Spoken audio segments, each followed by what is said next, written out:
I often get asked for a reading, which is no problem. I give people readings, but they want a decision. They're thinking about something in their life, and they're hoping that their loved ones on the other side will answer the question for them, will tell them what pathway to take. Now, this can't happen directly, but it can happen indirectly, and this is what takes place. So we have to understand that they are on the other side. They can read your minds. They know everything that's going on in your life, and they are learning so much more than we'll ever understand while we're on the earth plane. So they want the best for you, but you have free will, and so do they. They can't interfere directly. To give you an idea, I've just done a reading for someone, and this person's got a big decision to make in their life. Now, I don't know what the decision is when I'm giving the reading, and I don't want to know what the decision is. But with this particular one, people she loved, I could sense them either side of her. Quite a few different members of the family came through.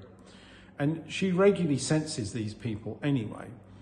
And the sort of advice that comes through is sometimes it's like, be strong. You know you're doing the right thing. Sometimes they say, you have to be cruel to be kind.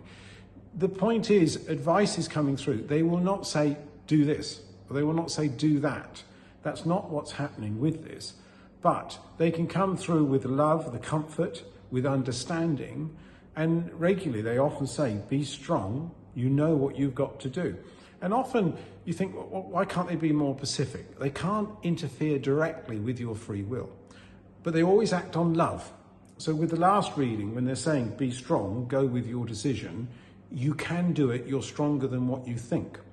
This person has they've made their mind up before the reading, if you see what I mean. And then what is taking place during this is the bigger picture that's always interesting. The loved ones are drawing close, and they're passing on message of love.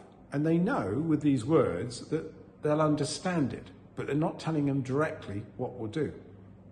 And often what takes place with this one is some people who have passed over to the other side find it difficult to get close to the earth plane again.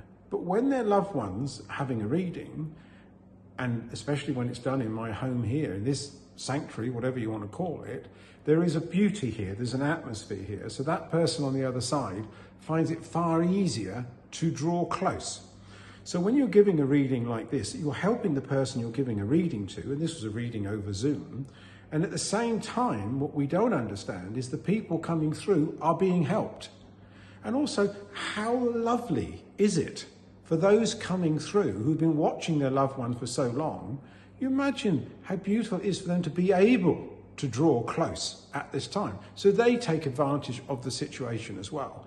So not only is the person you're giving a reading to being helped, but they're being helped in a beautiful time. So the answer is they won't give you direct advice, as in do this or don't do that, but they'll come through with advice and love, and that always makes the difference.